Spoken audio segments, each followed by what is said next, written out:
മദ്യലഹരിയിൽ 10ാം ക്ലാസ് പരീക്ഷയ്ക്കെത്തിയ കുട്ടിയുടെ ബാഗിൽ നിന്നും മദ്യക്കുപ്പി കണ്ടെടുത്ത സംഭവത്തിൽ രഹസ്യാന്വേഷണവുമായി പോലീസും എക്സൈസും.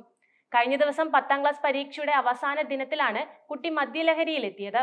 സഹപാഠികളായ 3 പേർ കൂടി മദ്യലഹരിയിലാണ് എത്തിയതെന്ന് പിന്നീട് നടന്ന അന്വേഷണത്തിൽ വ്യക്തമാവുകയും ചെയ്തു.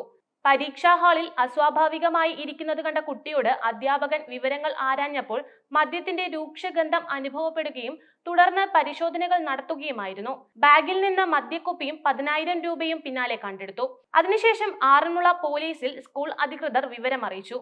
പോലീസ് എത്തി നടത്തിയ പരിശോധനയിൽ 3 കുട്ടികൾ കൂടി മദ്യലഹരിയിലായിരുന്നു എന്ന് വ്യക്തമായി. കുട്ടികളുടെ ഭാവിയോർത്ത് പരീക്ഷ എഴുതിപ്പിക്കാൻ പോലീസും അധ്യാപകരും തയ്യാറായി. രക്ഷിതാക്കളെ വിളിച്ചു വരുത്തി കാര്യങ്ങൾ ബോധ്യപ്പെടുത്തി അവർക്കൊപ്പമാണ് ഇവരെ വിട്ടയച്ചത്.